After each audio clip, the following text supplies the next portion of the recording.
Hello student, आज हम लोग पढ़ेंगे science class 5 lesson first page number 8 germination.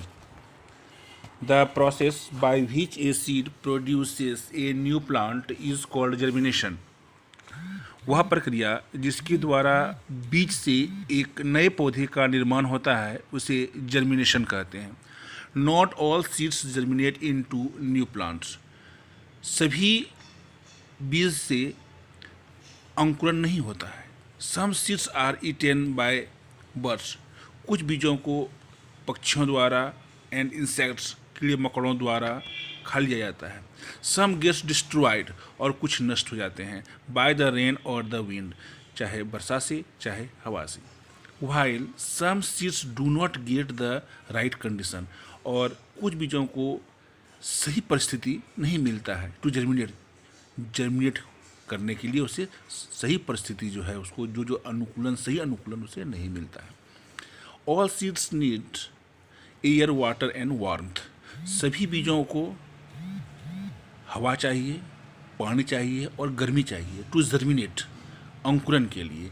Into seedling, एक छोटे पौधे में अंकुरण होने के लिए एक छोटे पौधे के निर्माण के लिए सभी बीजों को हवा, पानी और गर्मी चाहिए। If a seed does not receive any one of the three, किसी भी बीज को अगर इस तीनों में से कोई एक भी कम मिलता है, चाहे एयर ना मिले, चाहे वाटर ना मिले, चाहे फिर गर्मी ना मिले, इट विल नॉट जर्मिनेट, वह अंकुरित नहीं होगा।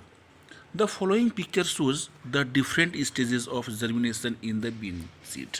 अब यहाँ पर देखिए, इस फिगर में दिखाया गया है कि एक बीन सीड से किस प्रकार प्लांट ग्रो करता है। The seed get air, water and sunlight. Seed क्या लेता है इसमें? एयर ले रहा है, वाटर और sunlight. The seed soaks up water. बीज जो है वो पानी सोख लेता है। Seed coat breaks, seed coat फट जाते हैं। एंड द रूट इमर्जेस, और रूट जो है वो बाहर निकल आते हैं। The new plant develops root and a shoot, और नया पौधा रूट में और सूट में डेवलप होता है। As the plant grows in size, जैसे जैसे प्लांट बढ़ता है, इट डेवलप्स लीव्स, उसमें पत्ते आते हैं। During the early stages of germination के प्रारंभिक अवस्था में the seedling gets the food required for its growth from the cotyledon. तो सीडलिंग जो है वो उसको जो फूड चाहिए वह किससे लेता है? कोटिलिडन से वो लेता है। After the food stored in the cotyledon has been used, बोलता है कि कोटिलिडन में जो भोजन है उसके प्रयोग कर लेने के बाद it gets its food from the soil, उसके बाद अपना भोजन वो मिट्टी से लेता है। The seedling absorb water and nutrients from the soil which with the help of its root. तो जड़ के माध्यम से वो नन्हा पौधा जो है वो जड़ के माध्यम से तब पानी एब्जॉर्ब करता है मिट्टी से। Air also reaches the seed through pores in the soil. Soil में जो पोर्स होते हैं उससे हवा अंदर जाता है। It develops leaf and grow into A plant. यह डेवलप करता है, प्लांट डेवलप करता है और उससे उसमें पत्ते निकल आते हैं। That is why soil is so important for plant growth. इसीलिए प्लांट के लिए मिट्टी बहुत ही उपयोगी है। What will happen if you sow many seeds too close to one another. क्या होगा अगर हम लोग बहुत ही नज़दीक पेड़ पौधे को लगा, बहुत सारे बीजों को एक ही जगह बो दें, बहुत नज़दीक में बो दें, तो क्या होगा? आफ्टर दे जर्मिनेट होने के बाद they will compete for air, water, light, nutrients and space to grow. तो वो सब आपस में संघर्ष करेंगे, किसके लिए? एयर के लिए, वाटर के लिए, लाइट के लिए, न्यूट्रिएंट्स के लिए और जगह के लिए। एज ए रिजल्ट इसका परिणाम क्या होगा? Many of them would die, इसमें से अधिक मर जाएंगे। In order to ensure that they do not grow too close to one another, क्योंकि तो वो सब आपस में एक दूसरे से बहुत नज़दीक में नहीं ग्रो कर सकते हैं। In nature many plants scatter there seed, इसीलिए नेचर में क्या होता है कि बीजों का बिखराव होता है। अब हम लोग पढ़ेंगे डिस्पर्सल, किस प्रकार सीड का बीजों का बिखराव होता है। The process by which seeds are scattered away from the mother plant is called dispersal. वह प्रक्रिया जिसके द्वारा क्या होता है, बीज मदर प्लांट से दूसरे स्थानों पर उसका फैलाव होता है, इस प्रक्रिया को हम लोग क्या कहते हैं, डिस्पर्सल कहते हैं। Some way of seed dispersal are given below. इसमें कुछ प्रक्रिया यहाँ दिया हुआ है। पहला दिया हुआ है डिस्पर्सल बाय विंड, विंड के द्वारा। तो बोलता है कि seeds of certain plants are very light. कुछ पौधे के बीज बहुत हल्के होते हैं। And have wings like structure, उसमें विंग्स लाइक स्ट्रक्चर होते हैं और हेयर ऑन देम, या फिर उसमें हेयर लाइक स्ट्रक्चर होते हैं, हेयर होते हैं। These seeds are easily carried away by the wind. इस प्रकार के बीज जिसमें कि विंग्स होते हैं या फिर हेयरी स्ट्रक्चर बाहर में होता है, तो उसको आसानी से वो हवा उड़ा ले जाता है। From one place to another, एक स्थान से दूसरे स्थान तक। इसका एग्जाम्पल क्या है, मेपल और डेंडेलियन सीड्स का है। दूसरा है डिस्पर्सल बाय वाटर। तो seed of plant such as the lotus and coconut are spongy और हैव ए फाइब्रस कवरिंग। तो ये बोलता है क्या कि इसमें हम लोग देखते हैं कि लोटस और कोकोनट प्लांट में क्या होता है कि उसका जो आउटर कवरिंग होता है वो स्पॉन्जी होता है या फिर फाइब्रस रेशेदार कवरिंग होता है, which help them to float on water, जो कि पानी के ऊपर उसे तैरने में मदद करता है। Water carries seed from one place to another. Water इस प्रकार के बीजों को क्या करता है कि पानी एक स्थान से दूसरे स्थान पर ले जाता है। डिस्पर्सल बाय एनिमल, अब एनिमल के द्वारा। Some seeds such as cocklebur have spines और हुक्स। कुछ बीज जैसे कि हम लोग देखते हैं कॉकलीवर्क प्लांट को देखते हैं, प्लांट की सीड को देखते हैं, तो उसमें स्पाइंस होते हैं और हुक लगे हुए होते हैं, हुक ऐसे स्ट्रक्चर होते हैं। These seeds stick to the bodies of animal and birds and are thus carried away from the mother plant. और इस प्रकार के बीज जो है वो एनिमल और बर्ड्स के शरीर में चिपक जाते हैं और फिर मदर प्लांट से कहीं दूर और वो ले जाए, कैरीड आउट किए जाते हैं। Birds and animals eat fruit of various plant. Bird और एनिमल्स क्या करते हैं, विभिन्न प्रकार के फलों को खाते हैं। Undigested seeds of these fruits pass through their digestive system. और जो अनडाइजेस्टेड फूड होते हैं, सीड्स होते हैं, वो क्या होते हैं, क्या कि उनके शरीर से बाहर निकल आता है। Intact and are disperse to other area. और फिर क्या होता है कि दूसरे एरिया में वो डिस्पर्स हो जाते हैं, उसका बिखराव फैलाव वहाँ पे हो जाता है। अब पेज उलटते हैं, देखते हैं नेक्स्ट पेज में डिस्पर्सल बाय एक्सप्लोजन। अब किस प्रकार विस्फोट के द्वारा एक्सप्लोजन होता है या विस्फोट होता है डिस्पर्सल में। तो देखते हैं कि कुछ बीज ऐसे होते हैं कि जो कि सूखने के बाद वो अपने आप फट जाते हैं, एक्सप्लोजन हो जाता है उसका, और उसके बाद बीज का बिखराव हो जाता है। The fruits of some plants such as peas and beans burst open when they are ripe. जब वो पक जाते हैं तो वो क्या होता है, ब्रस्ट कर जाते हैं और scattered the seeds in all direction, और सभी दिशाओं में उनके बीज फैल जाते हैं। This method of seed dispersal is called explosion. इस प्रक्रिया के सीड डिस्पर्सल को हम लोग क्या कहते हैं, एक्सप्लोजन कहते हैं। आगे देखिए क्या है, growing plants from roots. Root से कैसे होता है प्लांट, देखिए बोलता है कि food is stored in root of carrot, radish, turnip, beet root and dahlia. New plants can grow from these roots. तो कहता है कि इन सब रूटों से क्या होता है, फिर नए पौधे का जन्म होता है। बहुत सारे ऐसे रूट्स होते हैं जिसका क्या होता है कि उसको हम लोग लगा देने के बाद फिर क्या होता है, नए रूट, नए प्लांट का फॉर्मेशन होता है। जैसे खासकर हम लोग देखते हैं डहेलिया वगैरह का रूट जो है उसको हम लोग फिर बो देने के बाद क्या होता है, उससे नए पौधे निकल आते हैं। फिर हम लोग देखते हैं आगे इसका दिया हुआ है, ध्यान दीजिए, ग्रोइंग प्लांट्स फ्रॉम स्टेम। और कुछ पौधे के स्टेम से क्या होता है कि नए पौधे का जर्मिनेशन होता है, नए पौधे का निर्माण होता है। We eat stem of certain plant such as potato and ginger. New plants can grow from these stems. नए पौधे फिर इसी स्टेम से निकल आते हैं। जैसे कि पोटैटो को हम लोग, पोटैटो क्या हुआ, स्टेम हुआ या रूट, या पोटैटो क्या है, स्टेम है, जिंजर स्टेम है।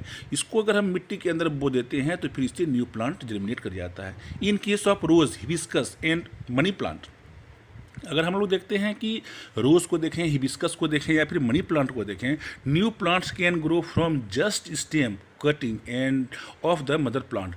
तो क्या होता है कि मदर प्लांट को जब हम एक डाल को अगर हम काट कर फिर बो देते हैं अगर, तो फिर कुछ दिनों के बाद उससे नए प्लांट ग्रो कर जाते हैं। अब है ग्रोइंग प्लांट फ्रॉम लीव्स। अब कुछ पौधे के लीव्स से भी क्या होता है कि नए पौधे का निर्माण हो जाता है। तो इसमें हम लोग है क्या, ब्रायोफाइलम लीफ एक ऐसा होता है जिसके कि मार्जिन में साइड में हम लोग देखते हैं क्या होता है कि रूट निकले हुए रहते हैं, और new plant arise from these birds, और उसी बर्ड्स से क्या होता है कि नए प्लांट्स निकल आते हैं। When the leaf fall on moist soil, जब भीगी हुई मिट्टी में उस प्रकार के लीफ गिरते हैं तो उसी बर्ड से क्या होता है कि नए पौधे का जर्मिनेशन हो जाता है, नए पौधे निकल आते हैं। अब इसके बारे में हम लोग एग्रीकल्चर के बारे में पढ़ते हैं। तो बोलता है कि the practice of growing plant on a large scale, जब हम लोग प्रैक्टिस करते हैं, जब हम लोग लार्ज स्केल पर प्लांटेशन करते हैं फॉर फूड और फॉर अदर पर्पसेस, या तो फिर भोजन के लिए या फिर और कोई अदर पर्पस पे, तो इट इज़ कॉल्ड एग्रीकल्चर, उसे हम लोग एग्रीकल्चर कहते हैं। Plants that are grown in large quantities in a particular area, जब प्लांट को हम लोग किसी खास स्थान में बहुत लार्ज स्केल में लगाते हैं या फिर किसी खास रीजन में लगाते हैं ड्यूरिंग ए पार्टिकुलर सीजन, और किसी खास सीजन में किसी खास मौसम में लगाते हैं, आर कॉल्ड क्रॉप, उस प्रकार के फसल को हम लोग क्या कहते हैं, क्रॉप्स कहते हैं। The various stages of agriculture are as follows, यहाँ पर देखिए बहुत सारे प्रोसेस दिए हुए हैं, बहुत सारे स्टेजेस दिए गए हैं एग्रीकल्चर के बारे में। Crop need water and nutrients from the soil to grow well, तो क्रॉप को क्या चाहिए, मिट्टी से न्यूट्रिएंट्स चाहिए। Nutrients are provided by manure and fertiliser, इससे हम लोग उर्वरक या खाद से प्राप्त कर सकते हैं।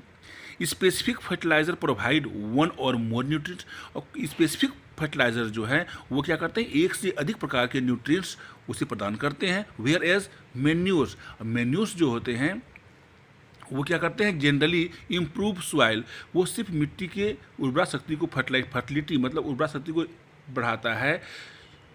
ह्यूमन कंटेंट द्वारा, मनुष्य के द्वारा ही मिट्टी में जब कुछ उसके द्वारा रखे गए क्या कहते हैं उर्वरक, जिसको हम लोग देखिए यहाँ पर दो चीज़ दिया गया है, एक दिया गया है आपका मैन्योर का हम लोग बोलते हैं, और एक हम लोग यहाँ पढ़ते हैं क्या, फर्टिलाइज़र के बारे में। तो फर्टिलाइज़र क्या हुआ और मैन्योर क्या हुआ, तो मैन्योर जो हम लोग जो कहते हैं ये हुआ कि हम लोग जो घर में कुछ सड़े गले पदार्थों को एक गड्ढे में जमा करते हैं, उसको हम लोग फिर 1-2 साल सड़ने के बाद उसको हम लोग खेत में डालते हैं, तो वो आपका हो गया मैन्योर। और फर्टिलाइज़र क्या हुआ, जो बाज़ार से हम लोग खरीद के लाते हैं खाद वगैरह, ये क्या कहते हैं उर्वरक वगैरह, जैसे कि आपका यूरिया वगैरह, वो सब फर्टिलाइज़र हुआ।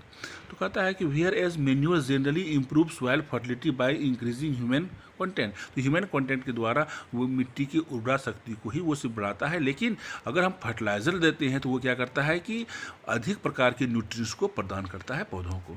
दे may contain small quantities of nutrients,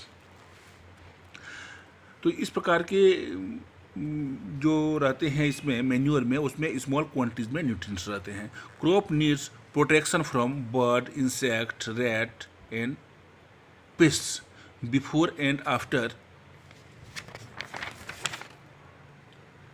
harvesting, तो काटने से पहले पेड़ पौधों को पक्षियों से या फिर इंसेक्ट से, रैट से या फिर पेस्ट से, इन सभी चीज़ों से उसकी रक्षा करनी होती है।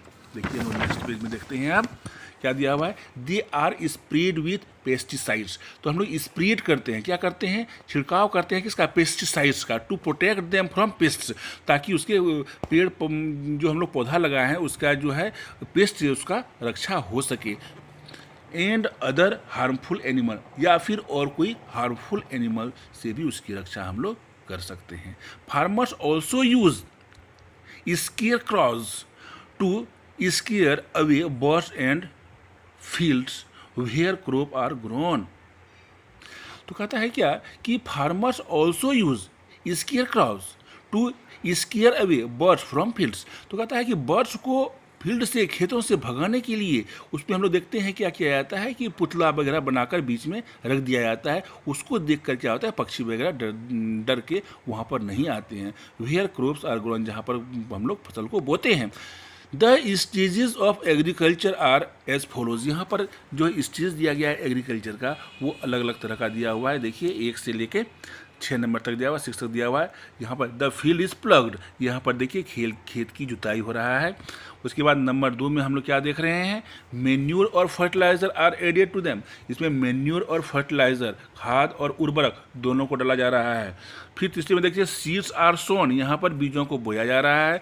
द क्रॉप्स आर इरीगेटेड, यहाँ पर पटवन हो रहा है, पानी दिया जा रहा है, उसमें सिंचाई हो रहा है।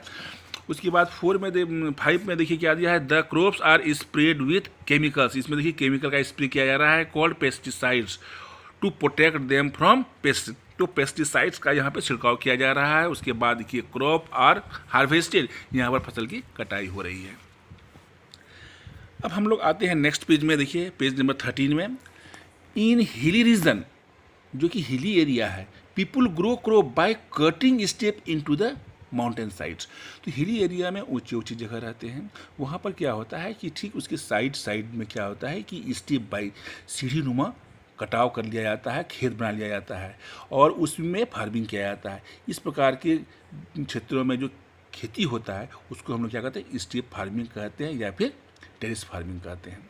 तो a particular crop may grown well in one season and may not grown that well in another season, मतलब कोई एक पार्टिकुलर क्रॉप जो है वो मैनी ग्रो वेल, अच्छी तरह से वह उपजेगा एक सीजन में, and may not grow that well in another season, फिर दूसरे सीजन में ही वो ठीक से नहीं ग्रो करेगा। That is Y farmers grow different crops in different season, इसीलिए फार्मर क्या करते हैं, ये अलग अलग सीजन में अलग अलग खेती करते हैं, अलग अलग फसल का खेती करते हैं। Crops grow from June to October are known as kharif crop. तो जून और अक्टूबर के समय में हम जो खेती करते हैं उसको हम लोग कहते हैं खरीफ फसल कहते हैं। This crops depends largely on the monsoon, ये मुख्य रूप से मानसून वर्षा पर निर्भर करता है। जैसे कि हम लोग उदाहरण के तौर पर कह सकते हैं मकई की खेती है और धान की खेती है, इसको पर्याप्त मात्रा में पानी चाहिए, इसलिए मानसून के समय में ये होता है। दूसरा है आपका crop grow from November to April, और नवंबर से अप्रैल में जो क्रॉप ग्रो होता है उसको हम लोग क्या कहते हैं, रबी फसल कहते हैं। तो रबी फसल जो होता है, this crops do not depend on the monsoon, यह फसल जो है वो मानसून पर डिपेंड नहीं करता है, मानसून की वर्षा पर डिपेंड नहीं करता है। जैसे कि हम लोग देखते हैं व्हीट और लेग्यूम्स, गेहूँ या फिर दाल, इस प्रकार के पौधे को जो बोते हैं तो इसको हम लोग कब बोते हैं, नवंबर से अप्रैल तक हम बोते हैं, और यह मानसून पर डिपेंड नहीं करता है। तो स्टूडेंट, अब ये लेसन आपका हम कंप्लीट हो गया आप लोगों का। अब इसमें आपको जहाँ पर भी परेशानी हो, जहाँ आप नहीं समझ सकते हैं, मेरे पर्सनल नंबर पे फ़ोन कीजिए और उसका जो परेशानी हो हमसे पूछिए, डायरेक्ट फ़ोन से पूछिएगा। और उसके बाद आप ए नंबर, बी, सी, डी नंबर तक मैच द फॉलोइंग करेक्टली, यहाँ तक आप बनाकर पोस्ट कीजिएगा। क्वेश्चन आंसर हम आपको लिखकर पोस्ट कर देंगे। Okay, thank you.